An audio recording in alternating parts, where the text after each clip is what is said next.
Welcome back to the Nightfall Archives, where the shadows hide stories that will haunt your nights.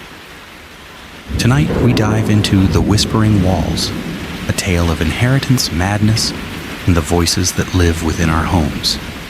If you're new here, hit subscribe and that bell, because once the whispers start, you won't want to miss a word. Grab your headphones, dim the lights, and let's begin. This story is inspired by real accounts of haunted estates, or so they say. Emily Hargrove was 28 when the letter arrived.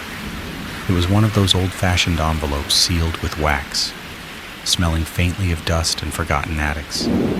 She tore it open in her cramped apartment, surrounded by unpaid bills and the hum of city traffic outside.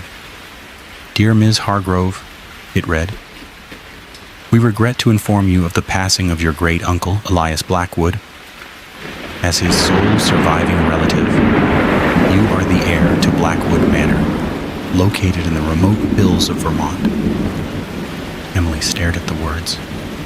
She barely remembered Uncle Elias, a reclusive man her family whispered about at holidays. "Crazy old coot," her mother used to say. "Lived alone in that crumbling pile, talking to himself."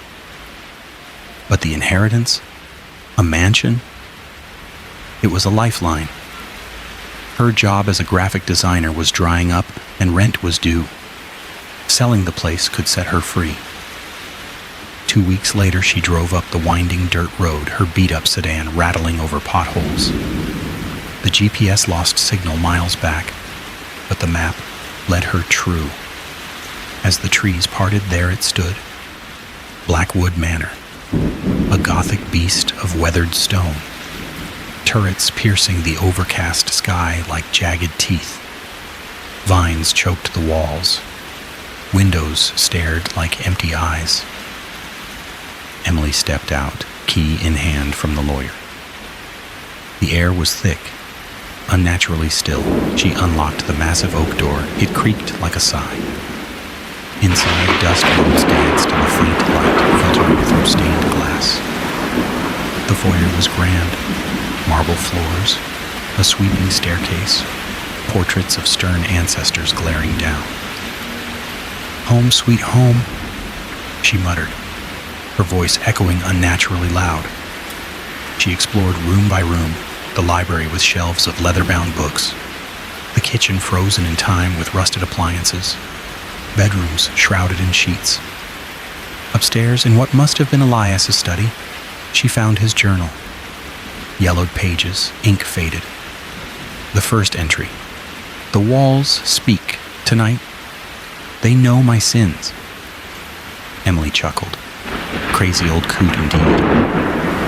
But as she set the journal down, a faint murmur tickled her ear, like wind through cracks, or whispers.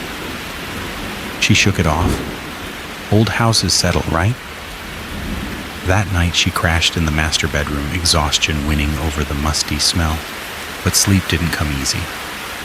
Around 2 a.m. it started, a soft hiss from the walls like static on an old radio. Then words, indistinct, overlapping.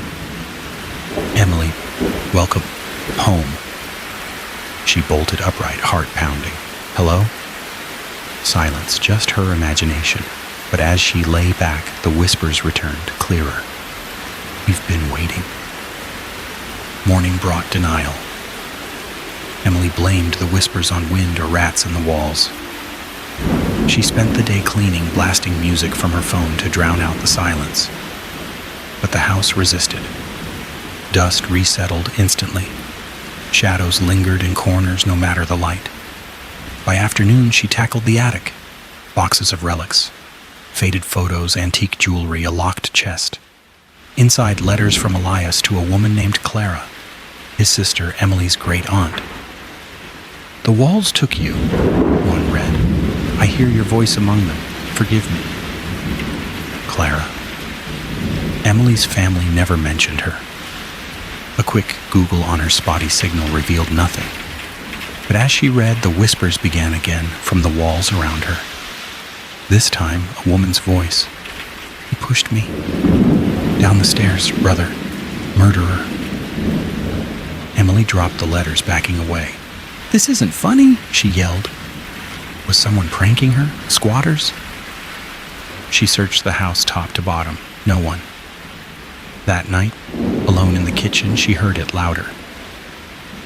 Emily, your blood, our blood. Panic set in. She called her best friend Mia, but the line crackled. The place is creepy, Mia. I swear the walls are talking. Mia laughed it off. Sell it and get out. Sounds like mold making you hallucinate.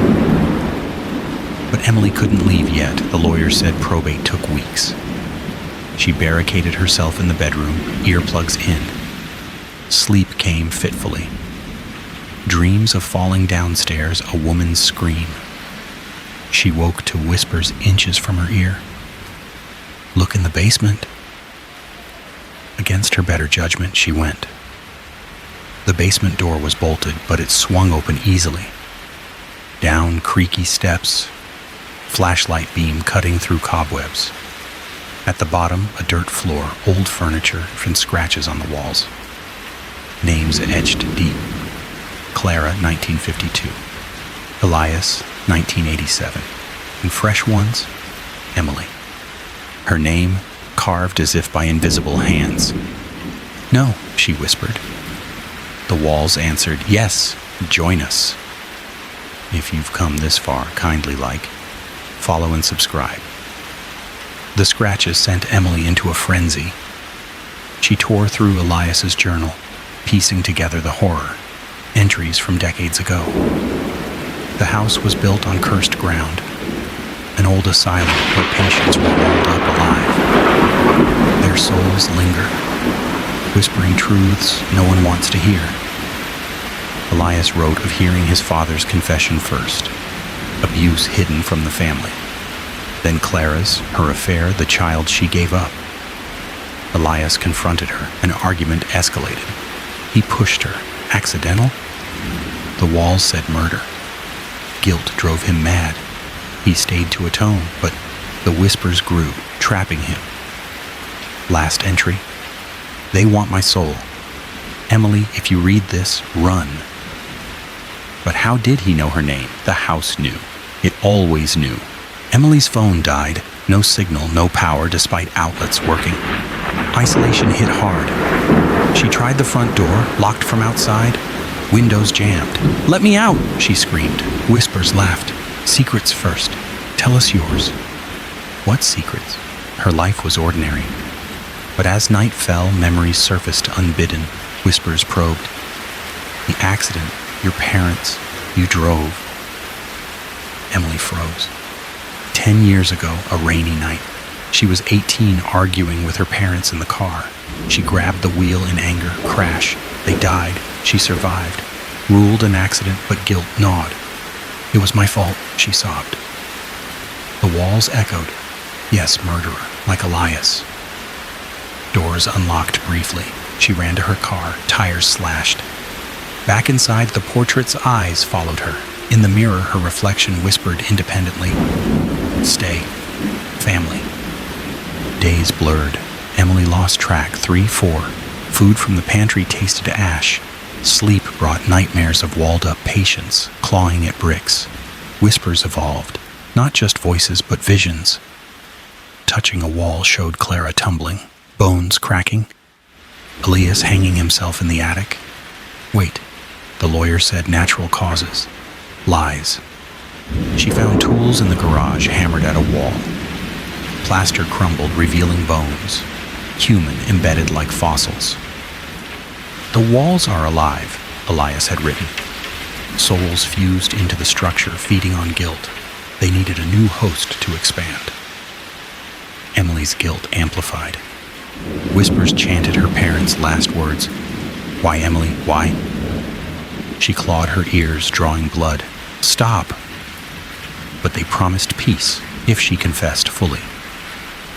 In desperation, she recorded a video on her laptop, battery dying. If anyone finds this, Blackwood Manor is cursed. It knows your sins. Don't come here. Upload failed. No internet. That night, the house shook. Whispers unified. Join us, whoa, or we take you. Shadows peeled from walls, forming hands. They dragged her toward the basement. She fought, nails breaking on stone, a loose brick. She bashed one shadow, it dissolved in screams. But more came. Emily escaped the shadows barricading in the library. Elias's books held clues, an old tome on exorcisms. To free the souls, burn the heart. The original sinner's remains. The asylum's warden buried under the foundation. Armed with a shovel from the garden, she dug in the basement. Earth yielded bones, a skull with a bullet hole. Suicide, murder. Whispers raged. No, stop! Walls cracked, plaster raining. She doused the bones in lamp oil, struck a match. Flames roared, but so did the house.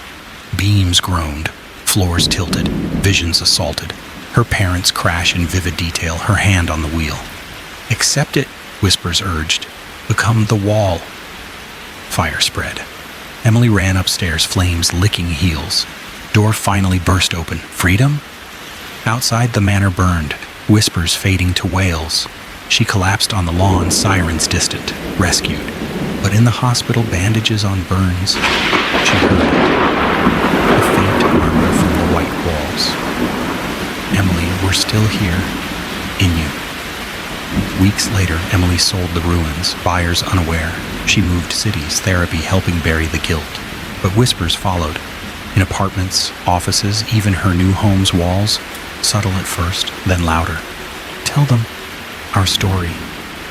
She started a blog, anonymized. Blackwood's curse. Comments poured in. I hear them too. My house whispers secrets. Was it spreading? Or always there in every wall? One night alone, she whispered back, What do you want? Answer, more souls? Share us? Emily smiled. She hit record on her phone. Hello everyone, let me tell you about the Whispering Walls. The video went viral. Viewers reported hearing whispers in their own homes after watching. Coincidence? Or did you just invite them in? Listen closely. Do you hear it now? If that chilled you, like and comment your scariest house story below. Subscribe for weekly horrors. Next up, the mirror that remembers. Sweet dreams. Or not.